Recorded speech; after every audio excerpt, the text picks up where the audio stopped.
सर्व मंगल्य मांगल्ये शिवे सर्वार्थ साधिके शरण्ये त्र्यंबके गौरी नारायणी नमोस्तुते। नमस्कार मंडळी, पुणेकर मराठी या चॅनलवर तुमचे खूप खूप स्वागत आहे। आज या व्हिडिओमध्ये आपण बघणार आहोत की कुंकुमार्चन म्हणजे काय। तर मैत्रिणींनो, आपल्या सर्वांच्या आवडतीचा उत्सव म्हणजे नवरात्र।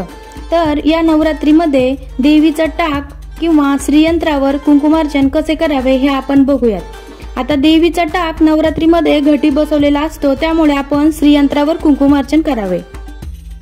कोणत्याही देवी किंवा देवता यांचा नामजप करत त्यांच्या मूर्तीला पायापासून डोक्यापर्यंत कुंकू वाहण्याची विधी म्हणजेच कुंकुमार्चन होय।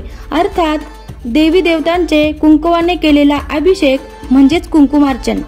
मूर्तीमधील सगुण तत्वाला जागृत करण्यासाठी लाल रंग तसेच देवीला प्रसन्न करण्यासाठी गंधलहरी उपयोगी येतात। म्हणूनच कुंकवाला देवी पूजेत प्रथम स्थान दिले जाते। देवीला प्रसन्न करण्यासाठी कुंकू हे प्रभावी माध्यम मानले जाते।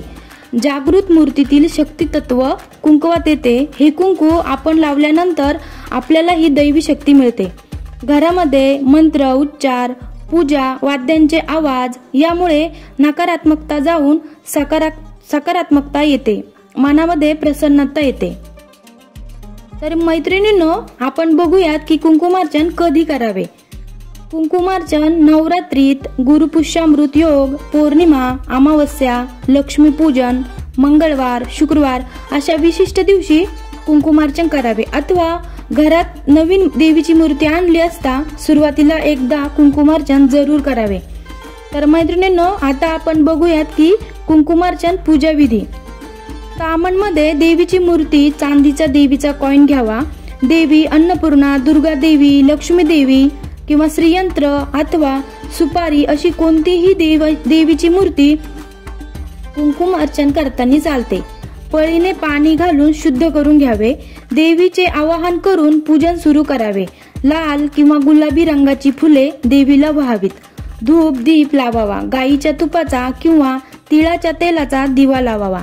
देवीचा नाम जप करत मूर्तीवर चिमूटभर कुंकू अर्पण करावे।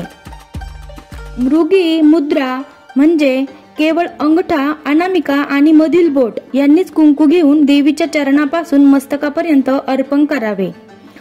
कुंकुमार्चन म्हणजेच कुंकू अर्पण करणे। मंत्रजप, नामजप, नामावली पूर्ण झाली त्यानंतर देवीची आरती करावी। दुसऱ्या दिवशी देवीच्या मूर्तीला पुन्हा तिच्या स्थानी स्थापित करावे।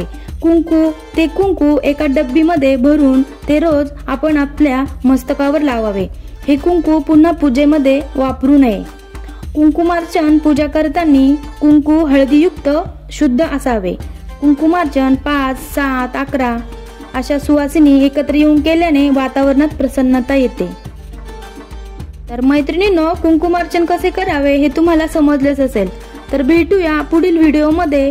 श्री स्वामी समर्थ।